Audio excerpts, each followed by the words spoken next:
Welcome into the Godfather and Gorney podcast, where today we are talking about Xavier Flash Worthy to start with.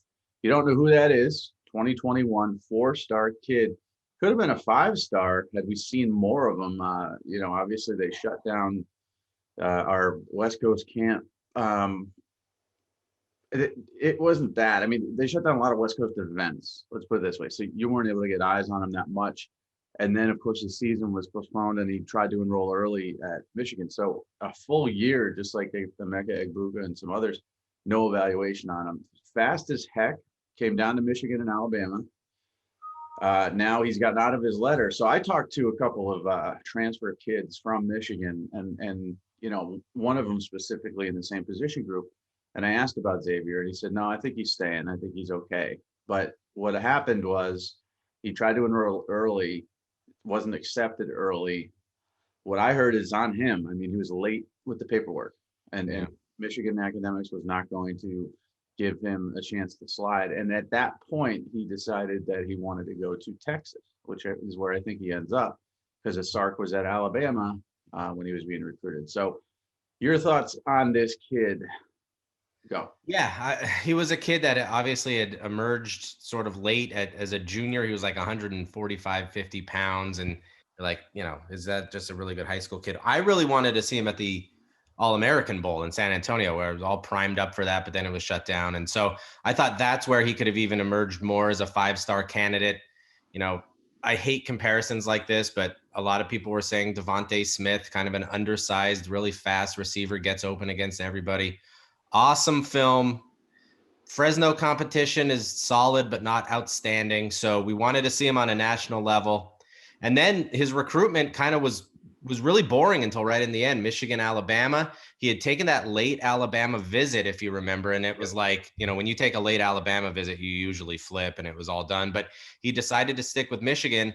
But throughout, like even when all of that had ended, there were rumors that he wanted out of Michigan.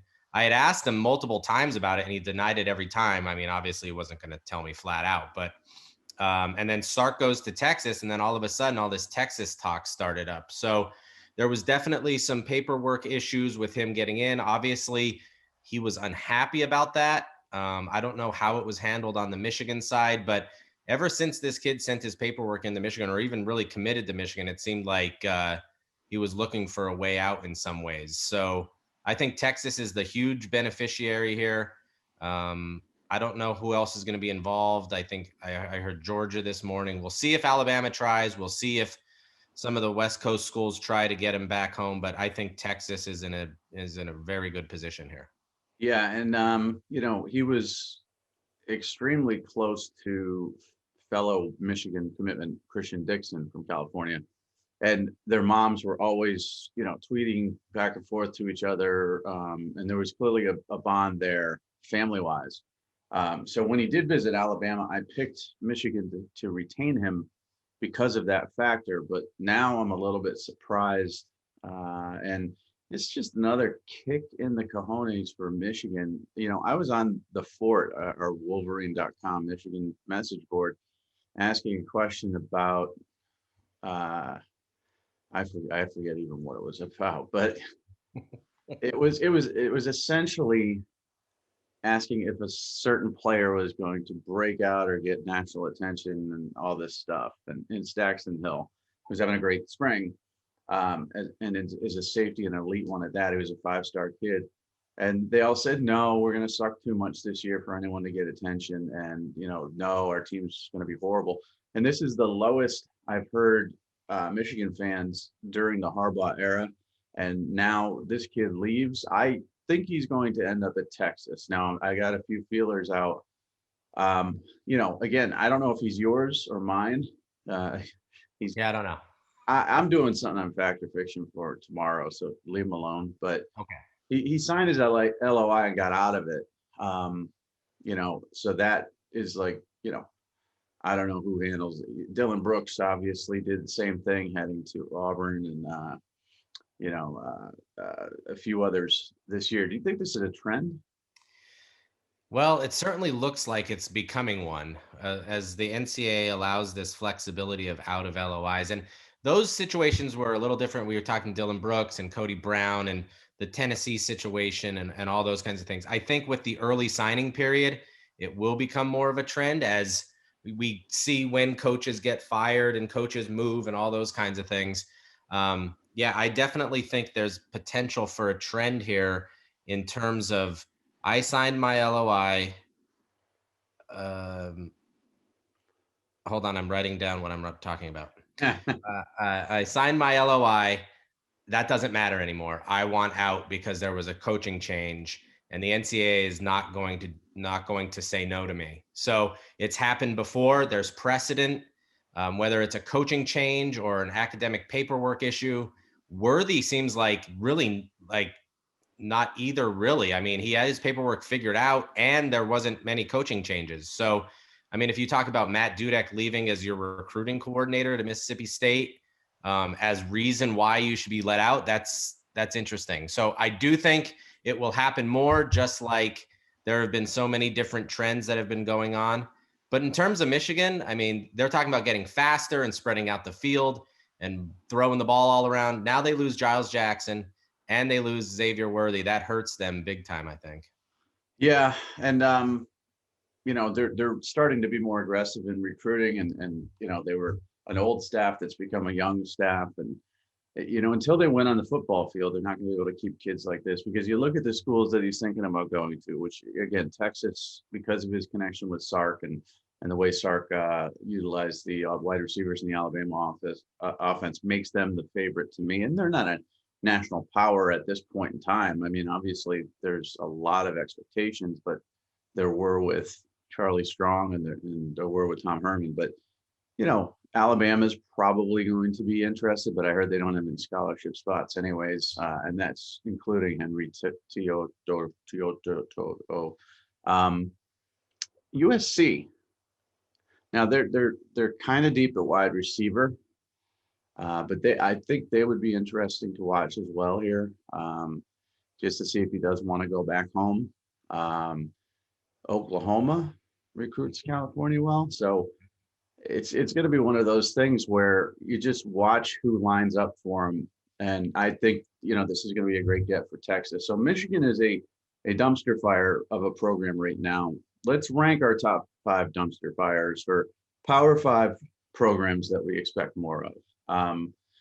Or let's draft them instead of, you know, so you get the first pick because I get the first pick. I'm older. You get the first pick because you're older. Yes. First pick with the first pick of the dumpster fire draft, I take Tennessee, and we don't have to go ad nauseum into this, but recruiting is just not going well. You know, they're at 0 commitments, and Rutgers is sitting there at 11 in the top 10, and that won't last, of course, but it just speaks to how ridiculous that whole Tennessee situation is, where they rose up, and Clay Travis led the internet against Greg Schiano's hire.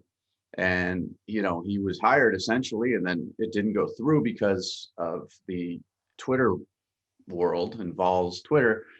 And then, you know, they end up settling on Jeremy Pruitt. He becomes horrible and not, you know, a nightmare and a cheater, alleged cheater. So now they got Joyce Heupel, who's not able to recruit anybody at this point in time, mainly because the NCAA hanging over their head. So with the NCAA troubles, the roster doesn't have a lot of talent on it. I just think that Tennessee is my number 1 pick. So you get to pick 2 now. Tennessee is a very good pick. Thank you. Probably, definitely the best pick. The Trevor Lawrence of the dumpster fire draft. Yes. I'm going Nebraska. All right. There is no traction there in terms of anything. There is constant hope that it's going to be turned around immediately. And there's, you know, we went into last season talking about them being potential Big Ten West champions. That didn't happen. You watch them on the field, they're really not that great at many positions. Recruiting, 2 commitments, no traction anywhere, and in a very difficult position to put any pressure on Scott Frost, because who else do you really get? So I don't know where they go from here. The Big Ten West is getting better. in many areas. It's still a winnable division, but I just don't see where there's anything going on there. Yeah, and I was blasted by Nebraska fans. They liked me for a split second because of the fight to play football, but I was blasted by Nebraska fans because I listed my top 10 transfer wide receivers and I didn't list Samari Torrey, who, an Oregon kid who ended up going to Montana and set all sorts of records, broke Randy Moss records at the FCS level. You know, first team All-American FCS, on and on. But I didn't feel like he's going to be successful there. It's just one of those things where, I picked some other players at different schools that aren't exactly known for, developing wide receivers or having explosive offenses. And Wan'Dale Robinson leaving Nebraska is another sort of kick in the face to them. And he's going to Kentucky, and everybody's on me about they don't have a quarterback. They've got a new offensive coordinator, blah, blah, blah.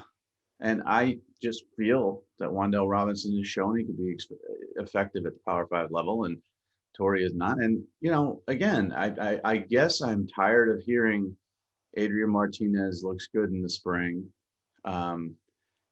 It didn't happen last year because there was no spring. So I guess it's not something that it just hits me wrong when I don't believe it. I don't believe it. And Nebraska being good would be fun because the fan base is so rabid, and they deserve a winner. But it's just, name the last Nebraska wide receiver who did anything. I can't. Wasn't Keyshawn Johnson. That was close. So I'm Googling Nebraska wide receivers. Yeah. In NFL. Let's see if anything comes up. No. So their draft history, going back to last year, in 2020, they had a 6th round pick and a 7th round pick. In 2017, they had a 5th round pick. Obviously, 2019, they had no picks. 2016 was a big year for them with a couple 3rd rounders, a 4th and a 6th, and 2 D tackles, an offensive tackle, no wide receiver there. Kenny Bell was a 5th rounder in 2015. I don't know what he's doing with his life right now. Quincy Enunwa was drafted in the 6th round by the Jets, but you look wide receiver Nebraska, it just doesn't happen. And that's the thing, Mike. Like we've said before, we want Nebraska to be good. The college football's better when Tennessee is good and threatening Florida and Georgia in the SEC East, and Nebraska's good, and that fan base is all fired up about what's going on, but they're just not good. There's just nothing I can say. No, and I'm not going to look any further for good wide receivers there. So, but again, I could do the same thing with Kentucky, and it's not like they're churning out wide receivers, but they've got some athletic kids, and it's a better roster. Just the way they recruit is better. I think Stoops has proven to be a better coach. And, they had quarterback problems with injuries. But, even with Lynn Bowden playing quarterback for his last season at Kentucky, he was taken in the 3rd round. Yeah. A guy named Randall Cobb came from Kentucky. I can reference guys, Stevie Johnson at Buffalo. I can reference guys that went to Kentucky and actually had okay careers in recent years. I cannot reference anybody for Nebraska. So that's a good pick. Number 3 pick overall, dumpster fire programs. I'm going to go with, and this won't be popular, I'm going to go with Texas. And the reason being is, as you mentioned many times, they've had 1 10-win season in the last decade. That was under Tom Herman. They've been back so many times, and it's never worked out. Since Mac Brown, obviously, they were miserable under Charlie Strong and not much better under Tom Herman. Sarkisian is there bringing excitement. He's recruiting well. He comes from Alabama. He coached at USC. He's a big-time guy. But it's like at Texas, I'll believe it when I see it when it comes to any competition with Oklahoma or any playoff hopes. Texas is a weird one, and I'm starting a new, not dumpster fire, but getting out of the dumpster, brushing off the ashes from the fire. You think And they're getting out of the fire? I have Texas. Sark, for all of his former issues and problems, feels like there's like a new maturity at Texas. Tom Herman, we all have stories and just, all those things. I'm not even going to bring it up. But Sark, is recruiting fine. He brings in an offense that we know is going to move the ball, especially in the Big 12. I like it. I think Texas will be fine. Will they beat Oklahoma every year? No, but at least it'll be more interesting. The other one out of the fire, and you're going to laugh at me, Florida State. They're coming. This class is very strong. They had a lot of kids on campus for the spring game. Is it going to happen this year? No, but 2022 is going to be very good. Florida State will be the second best team in the ACC in 3 years. Okay. 2022, not 2021, will be very good, you said. 2020, what year are we? This year is going to suck. 2021. Yeah, this year's going to be terrible. 2022, as we expect. I think there's so much work to be done there. There is. That I don't see them rebounding quickly. I mean, I don't see them as a horrific, losing program that doesn't go to bowl games. But I definitely don't see a turnaround there, unfortunately. And I like Mike Norvell and what he can do. And it's just, to me, there's just too much work to be done there. I mean, you're talking about a team that used to be a national title contender every year, used to finish in the top 5 in recruiting every year, hasn't even sniffed that recently on the field. And really, I mean, last year, what hope do you get from that season? I mean, they were 2-6 in conference, 3-6 overall, and their 3 victories came against North Carolina, which was stunning, Jacksonville State, which isn't a surprise, and Duke, which sucked. So I get what you're saying about recruiting, but they're not even close. I mean, the dumpster's on fire. They're just coming out of it. Like, they're trying. They got like maybe a finger on the edge of the dumpster to get out. Whereas Texas, at least, they haven't been horrible. They've been winning football games. Right. But I disagree with you on Florida State. But at least there's hope. Is there really hope at Nebraska that they're going to be a contender again? Is there really hope at Tennessee that they can become an SEC player again? No, Is you're there right. hope at Michigan that they can make it to the playoff? No. I don't think so. So I put them in the hope category. So who are you putting fourth? Who's your 4th draft pick for the dumpster fire? See, I had changed course there because I don't know who else to say. Of course you do. You just don't want to mention them. Dumpster fire? Well, we can argue. Are you going to say my alma mater? I might. They're not a dumpster fire. They have the same record as LSU over the last 4 years. Yeah, but they got no natties. They've never been to the playoff. Last season was just abysmal. Yes, that was. Where are they going to rebound? I mean, what's going to help them rebound? Is recruiting last year wasn't great. Better this year. Yes, off to a great start, but we all know a lot of those kids can flip and flop if they don't get off to a good start. 0-5 start is miserable. Yeah, they won their last 4 games, and that was very important. But Penn State should be, to me, a top 20 recruiting program every year, top 15 probably. And they should always be a 9 or 10 win program. And last year, they beat Michigan, Rutgers, Michigan State, and Illinois, and all those teams suck.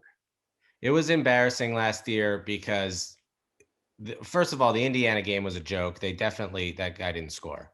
But then Ohio State wasn't really all that great. Losing to Maryland, Nebraska, and then getting blown out by Iowa. Iowa doesn't blow anybody out unless you want to get blown out by them. That was completely embarrassing. And yes, that was not good.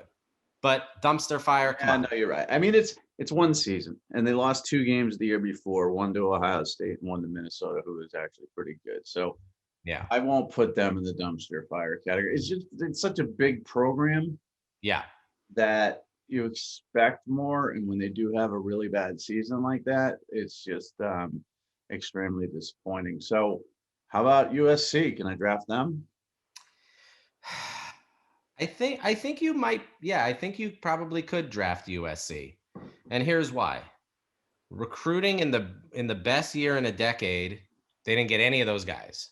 Bryce Young and DJ and Justin Flo and Noah Sewell and all those guys. They didn't hardly even recruit Thibodeau. So you just put those players on the field right now, and they're probably a college football contender, at least a Pac-12 contender, which would put them in the picture. This is another did you write question, though. down that we segued into Penn from Penn State to Yes, but I don't have the actual minutes per team, so I'm probably gonna have to go rewatch see, this. and that's why I made you do it.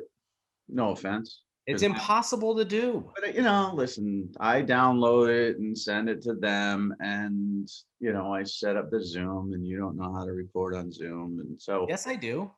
well, I've done my part, and I was listening back to this garbage Yes. for an hour of my life and jotting down the minutes, and so Woody told me, our social media lead, jot it down while you're going, and I said, no, I'm going to make Gorney do that now.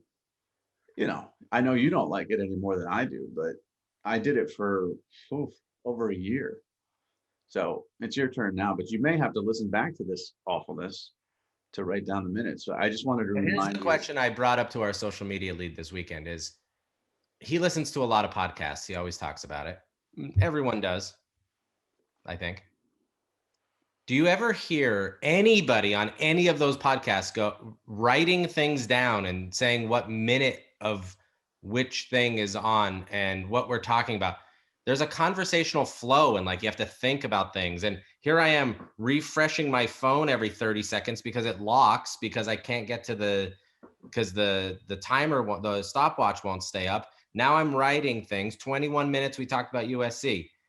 1950, we talked about Penn State. I mean, come on. I hear you.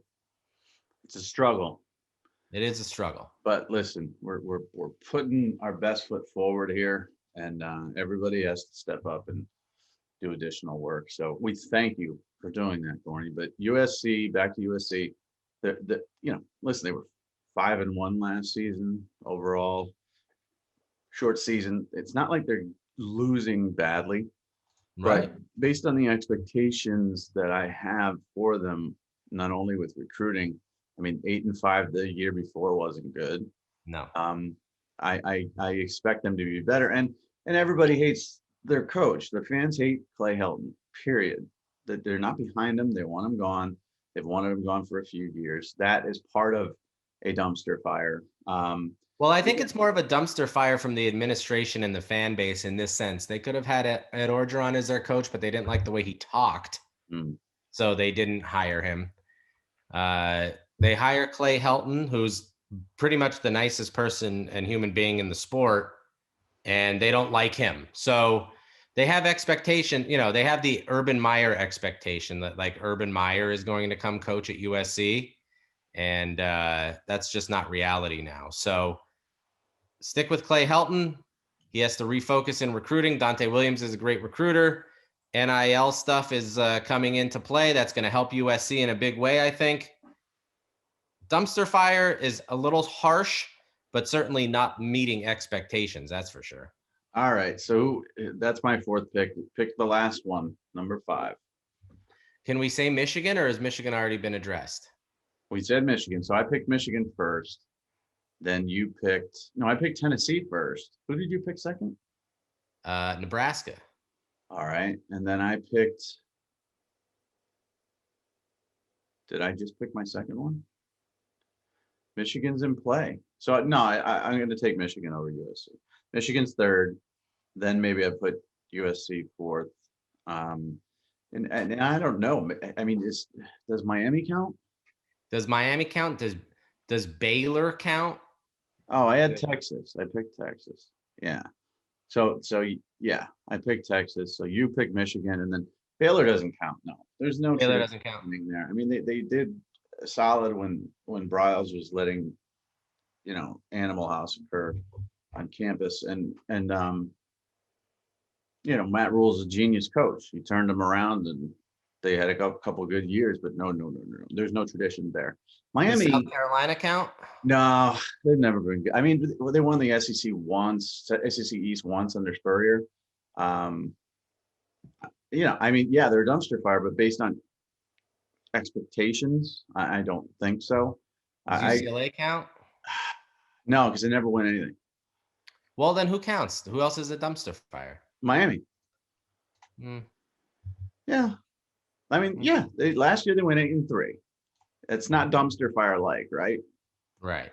The year before that they went 6-7, which is just embarrassing for Miami with the level of talent that they have in their grasp to recruit. I think the dumpster fire in terms of Miami is the recruiting. Like, how many great guys have left South Florida for greener pastures and then turned out to be really, really awesome football players. Well, and they lost to Florida International. Yeah. Okay, that year. They lost to a really, really bad Georgia Tech team. Yeah. If you remember. And they lost to a horrible Duke team. So that's bad. This past season, I don't know really who is the marquee victory for them. Plus no quarterback play. I mean, they lost to Clemson and got routed, and they lost to North Carolina and got routed. The other wins are against UAB, Louisville, who sucks, Florida State, who sucks, Pitt, who sucks, Virginia is meh, NC State had a surprising year last year, but they're nothing special. Virginia Tech is not very good, and Duke, who sucks. So I don't know. Sierra King was a nice addition, but for years, like, quarterback was such an issue there. They couldn't figure anything out. I'm putting them fifth. Maybe I'll do a dumpster fire thing maybe next Tuesday in the 3-point stance because people love dumpster fires. But, surprisingly, there aren't as many dumpster fires in college football as you would think and expect. Yeah, it's almost like if you're entering dumpster fire range that you get fired and you're gone. There's still some just hanging on there hoping, though. But the other part of it, too, is like there's no parroting in college football. Well, yes, there is. It's just after, Ohio State, Alabama, Clemson, and Oklahoma. After them, the second tier, you got some teams that are consistently good that aren't dumpster fires. And then you've got your teams that should be better, like Miami and Penn State and Michigan, who are considered dumpster fires based on expectations. But it's not like as crazy as I thought it was. So we segued from dumpster fire. We're gonna head to the NFL draft. Okay. Where do you pick Kyle Pitts? Hold on. Okay. Now that we're clear on that. Yeah, right. Kyle Pitts. Was it true that Atlanta did not go to Justin Fields' pro day? Did you see that? I don't know. Yeah, I heard that. I mean, the pro day was yesterday. I didn't hear. I reported it who everybody was going to be there, but I had heard that all the teams that potentially had a chance to draft him had sent somebody. So my assumption is Atlanta didn't just ignore that. I think somebody was there, but I don't have that information. I know that pro day was mainly for San Francisco, who I think traded up to number 3 with no idea what they wanted to do, or got cold feet on Mac Jones. Yeah. But irresponsible to trade up at that point in time if you don't 1,000% know who you want. I mean, there should be no debate right now. But Kyle Pitts could fall to the Falcons at 4. I'll take him 5 at the Bengals. And here's why. And I would take Jamar Chase over Kyle Pitts. And I know the tight end is so important nowadays as a pass catching threat. And He's got the longest reach and wingspan, and he's, obviously been terrific, especially on 50-50 balls, because that's a lot of what Kyle Trask threw. But I would take Jamar Chase because I think he's going to be, beyond dynamic. He's built thick, but he's not short. Sterling Sharp was one of the comparisons that I saw.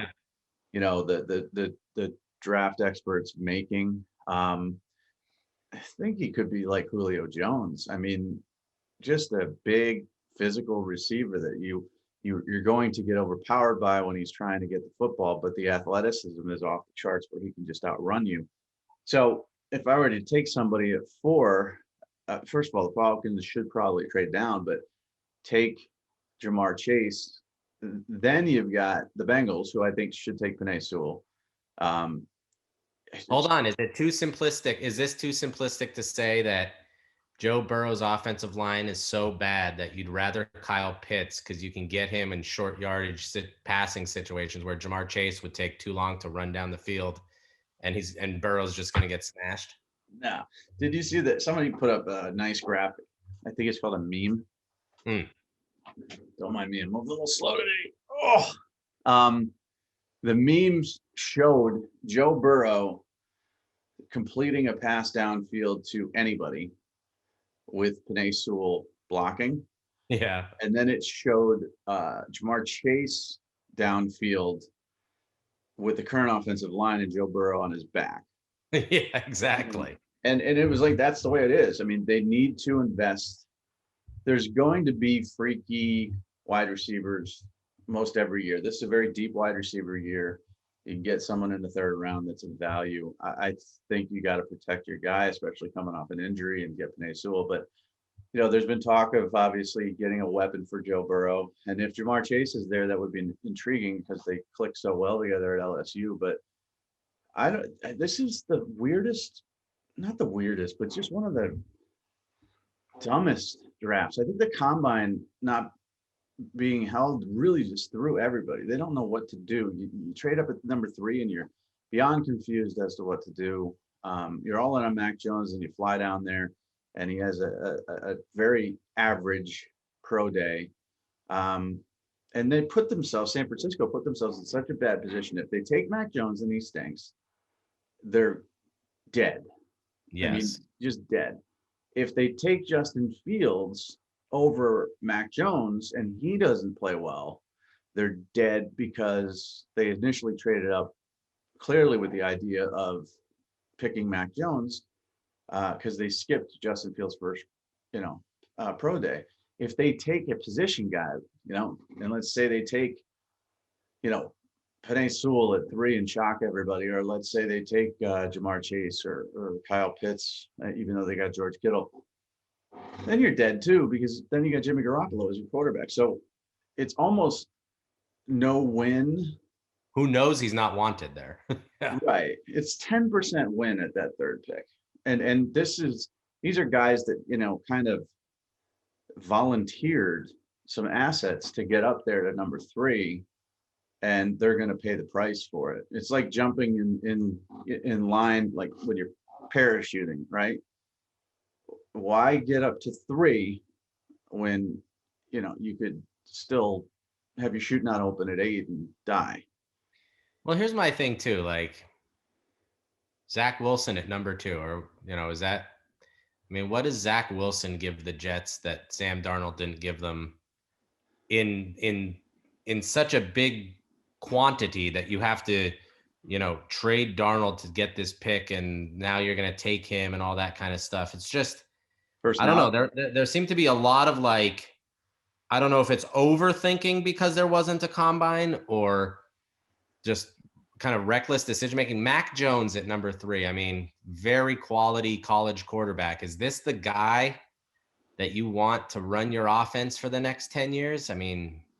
At that pick, number 3 overall in the NFL draft, that just seems high. Trey Lance is being talked about at number 4 to the Falcons. Geez, a lot of these picks up there are just, that's maybe why these guys always pick up there, because they just don't really know what they're doing. Yeah, and there's so much need for defense at Atlanta, and to have the number 4 pick in this draft is kind of a shame because there's not just a go-to elite defensive guy. There's no Myles Garrett sitting there or someone who could change Chase Young, who could change your entire, pass rush. Or Patrick Surtain would be nice at 4, but that's a little bit high for him. And they took a corner in the first round last year. They're in a bad place. San Francisco's in a bad place as well.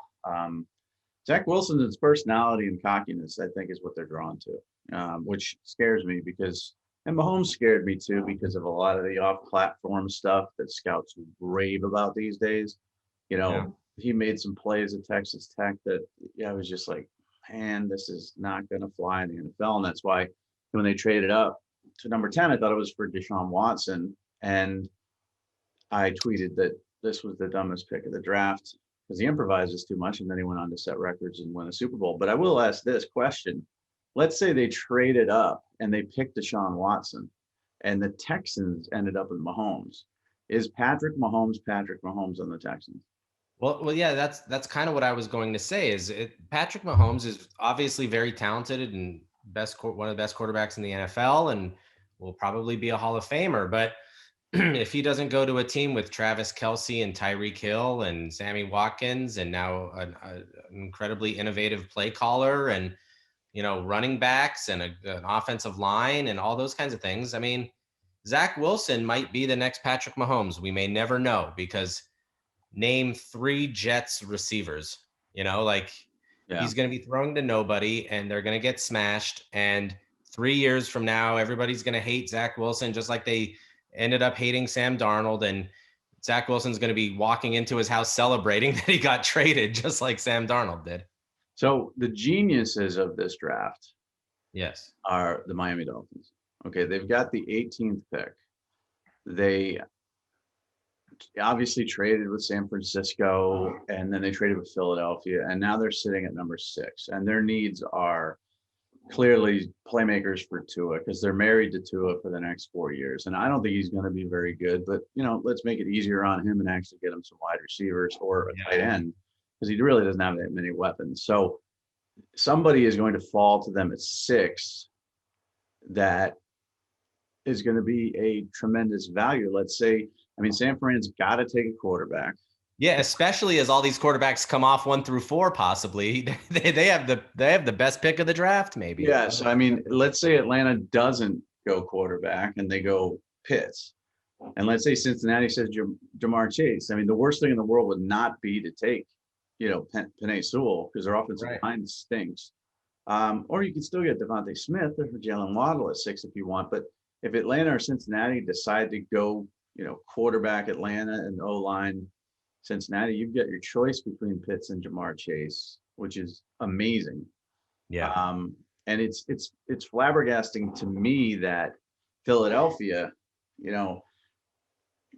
they traded it with Sam Fran, and obviously there was a whole 3-way deal here, but they're at 12 now, and they need wide receivers and a dynamic tight end as much as anybody in the world. And they might be disappointed with what's left, because I could see a little run on Pitts, Chase, and Smith, and maybe Waddle. Waddle will probably fall to them, but I don't know. I think if he's there, you take Waddle. If Smith is there, if Smith and Waddle are there, man, that's a tough call. I would take Smith. I like his route running. I don't care about his size, and I think he's proven that he can just dominate anybody. He made Derek Stingley look adequate. Not great, and I think Stingley's a top 5 pick in the draft next year. So, but Detroit needs wide receivers. They've got Hawkinson at tight end, but they need wide receivers. Carolina needs a quarterback, maybe, but now that they traded for Darnold, what do you do if you take a quarterback at 8 and put that much money into him? Then Darnold is your backup. Darnold's you made that trade for Darnold to be your quarterback. Right. So Carolina needs help all over the place, and they need weapons for Darnold as well. Denver needs a quarterback, but they could stick with Drew Lock and They could focus on some other areas of need. Dallas needs defensive help. The Giants, I think, will look either O-line again or edge. And then Philly, has a shot. If all those things happen, they have a shot of getting Devonta Smith. So the way I have it now is I have Trevor Lawrence going 1 to Jacksonville, Zach Wilson 2 to the Jets. I have to believe Justin Fields is going to San Francisco. He's not. I know he's not, but I have to say that aloud in my head because I love Mac Jones. We've all loved him through the years. It was fun at our camps. He's been very successful. Awesome. But he's not a number 3 talent in this draft where Justin Fields is. So, so let's say Mac Jones at 3, if they're going to be that way, then Atlanta, I would take Fields. He's a Georgia kid, tremendous quarterback. Let him learn under Matt Ryan for a few years and go that route. But their defense is going to suck forever. In Cincinnati, I would take Sewell. And then if I'm Miami, I'm like jumping up and down because, I take Kyle Pitts or, they've got Which one do you take, Pitts or Chase? See, I would take Chase because they got Gesicki, who's okay, right? Yeah. And Kyle Pitts is kind of more of a wide receiver than he is a tight end, but I would take Jamar Chase, because I think he can do more things for you, and you have such a need at wide receiver as opposed to doubling up with Gesicki. Now, Pitts is much better than Gesicki, but Gesicki's not horrible. If I'm the Lions, I'm taking a linebacker, Micah Parsons, but they could be tempted to take an offensive guy as well. Yep. And then Carolina, I would take whatever wide receivers available. And then Denver, they have so many quarterbacks available, right? Yeah, maybe. I mean, again, after let's say Fields is the 4th guy, Trey Lance at 9, maybe, but that's iffy. He hasn't really played anybody, and it's a good-looking kid and all that stuff, but the problem with drafting a quarterback so high is you're married to him forever. I mean, look at the Bears. The Bears are still Trubisky hate. Yeah. My thing, and I've said this before, is like, and this could be completely wrong, and people can call me idiots for it, but you get the skill, you get the lineman, and then you worry about your quarterback. NFL quarterbacks, I don't know, man. People, the Eagles won a championship with their backup quarterback. Right. You gotta get it right though. Like, yeah, I get that, offensive line and edge rushers and wide receivers and all that stuff are extremely important. But if a quarterback's there and you pass him up, then you're dead. And if you do pick him, you're married to him for 4 to 5 years, like Mariota with the Tennessee Titans, or Trubisky with the Bears. And then you're stuck. So it's like, it's a crapshoot, but a quarterback can change your fan base. I mean, Jacksonville Jaguars are the 32nd market in the NFL. They shouldn't be in the NFL. I mean, there shouldn't be a team in Jacksonville, Florida. But Trevor Lawrence now brings interesting and excitement to the NFL in Jacksonville. I had to buy a new golf bag this week. I know, big news, right? I've had one for 15 years and it broke. I almost bought a Jaguars one just because I like him so much and I want to see them be successful under him. I know, but that's short-term success. It's like, I have no problem with them picking Trevor Lawrence. Okay, I get that. But here's the thing. How long until we start hearing Trevor Lawrence is overrated, Trevor Lawrence sucks because he has average receivers, he's going to get smashed, the offensive line is going to be a problem, and they can't run the ball. It's not Trevor Lawrence sucks. It's that, no one around him is any good. So get the people that are around him that could be good. And then they got a good rookie running back though. They don't. No, Jacksonville's not a good example, but like. No, I know. I get it. Jets are a perfect example. They got DJ Chalk and Laviska Shenault, and they don't. Yeah, I actually think Jacksonville could be decent. Yeah, they don't have a lot of talent Defensively, they got some players, but the problem with Jacksonville is everybody wants to leave. I mean, Right. the year they gave Patriots a run for their money in the championship game wasn't that long ago. They had an average quarterback under center, but the defense was so good. I believe they had Fowler. Obviously, they had Miles Jack, Yeah. Jalen Ramsey, Ramsey. Yeah. Ngakwe.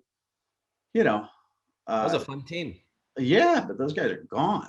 I mean, Yeah. except for Miles Jack. I mean, they just don't want to stay there. And to your point, Peyton Manning was 3-13 his first season.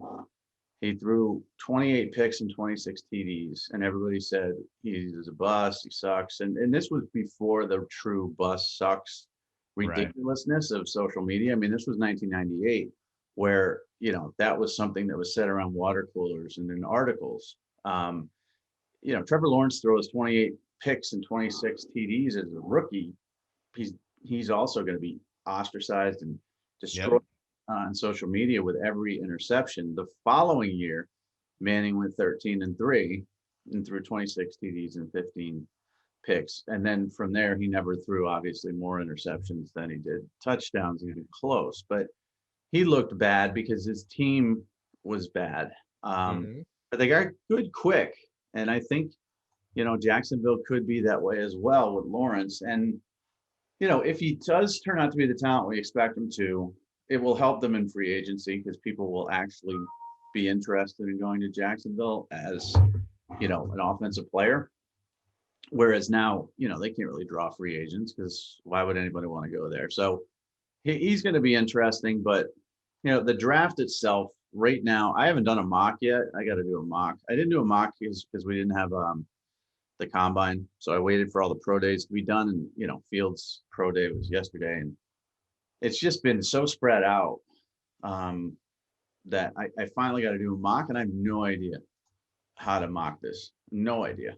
It could be any, and again, the trades are going to be crazy. Like New England at 15 or Washington at 19 Yeah. could absolutely jump up and trade with Atlanta if they feel that Fields is their guy or Trey Lance is their guy, and they're worried he's going to be taken. So, it's really a difficult year for the draft itself. But I do think Miami is the genius of this draft, and I think we're going to see that. But they will not win a Super Bowl with Tua as their quarterback. So let's write this time down, and we'll do our last segue.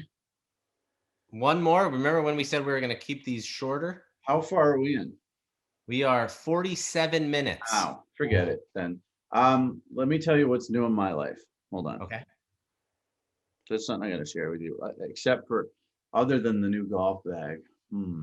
What'd you end up getting? A Callaway? I got a Cowboys one because I'm a Cowboys fan. And I've been a Cowboys fan forever. And I'm not a rabid Cowboys fan. I'm not throwing the remote at the TV, and I'm not praying we sign Dak Prescott to $80 million contracts and stuff like that. But I figured, the NFL ones were available. They didn't really have too many college ones, and I can't really have a college one because, God forbid anybody look at that and say that I'm a homer for somebody. So the Dallas Cowboys. 1 second before you get off Cowboys, I had the best brisket of my life this weekend In Dallas? at Hutchins Barbecue in Frisco, Texas. Phenomenal place. What's it called? Hutchins, Hutchens. I think It was so good. so. I went down to what's that thing that's held every year in Austin? South by Southwest. I went to that under our former boss Eric Winter, and it was kind of funny. It was in between camps, so I think we had a Dallas camp, and then drove down, to Austin, and then we had something else the next week or something. I don't know. And I was brought out to a barbecue place by Jeff Ketchum. It was a bunch of us, and it was unbelievable. And I can't remember the name of it, but Texas does barbecue just different. Yeah, it was amazingly good. It was phenomenal. And I know Tennessee does barbecue very well, and some other southern states too, but give me Texas for barbecue all the time. I'm sorry, what's going on in your life? Yeah, I'm trying to think. Like, there was something I was going to tell you on the podcast today. I'm not watching anything new. I mean, I imagine you watched the first part of the tell-all, right? Yes, so I watched the first part of the tell-all. For 90 Day Fiance. Um, are you? What's the blonde girl's name? The one with Mike. Mike. I always forget what her name is. Are Hold you on. team Mike or team blonde girl? I I'm almost team blonde girl now. Kind of, yeah. I go back and forth, but he seems like such a jerk. Do you think? I don't know. Do you think she's pregnant, Natalie. Natalie? Well, You see I how will big her say head this: got? she was a little puffier this. Yes, her face puffy is crazy. I know, but she might be stress eating because he's so rude and mean to her. So And that's she's hard to trapped know. in the Washington woods. Yeah, trapped wherever they live. And uh but I'm not really team her either because she's so just can't have a good time ever. Yeah, she's tough, and she admitted she had some fillers and stuff done, and the older one with the young dude who says everything's awesome with Oh, Zied. Ziad, yeah, she's said she had a ton of work done, and she did, and I don't know if it did much for her. I think the tell all was a little bit boring. Like if the climax of the actual event itself is that idiot walking out because he doesn't Yeah, want to be on camera, then you're in a little bit of trouble. that guy is despicable. Yeah, and I'm waiting for something good to happen on the tell-all next time. Yeah, it wasn't great. Like I need a bomb to drop. Like last year you had Mike cheating on Natalie, Yeah, right? And that was kind of an interesting bomb or whatever. But there's been no bombs. It's been pretty tame. I yeah. still watch it religiously. I've been watching my fat people. Is it wrong to say fat people? I think so. My 600-pound life. What do we call them? I don't know. Because I'm fat, and I call myself fat. Mm. I'm So not I gonna go there, never Mike. call them fat. But those people are amazing, amazing. They go on a 1,200 calorie diet and lose 2 pounds. Yeah, It's just right. And then they go back to Doctor, what's Dr. his name? Now, Doctor Dr. Now. Doctor Now, and he's like, no, you would lose 20 by now. And they're like, well, I don't know why. And then they're like, well, what'd you eat? And she's like, well, I stopped by KFC. And there's always the enabler with them. The best one was this dude was a drunk, and he was a thin guy, and he had a job, but he was an alcoholic, and she was obviously a foodaholic, and he was so frustrated with her in the hotel, he started throwing chips at her head, like bags of chips. It was great. It's like, here, eat death, eat Mm. your chips. So he went kind of crazy, but that was something I was going to tell you, and I can't really think of it. I don't know what's new in my life. Your golf bag, your Yeah. Is that sad? That's my only thing new. yes, What's new with you? Can't be anything.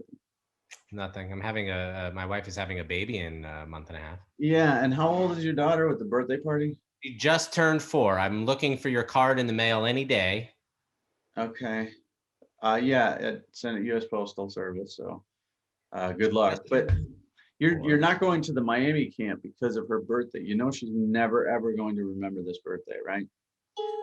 Well, oh, well, here's the thing. Um, I'm not missing birthday parties for a football camp. Just not. Do you remember your fourth birthday party?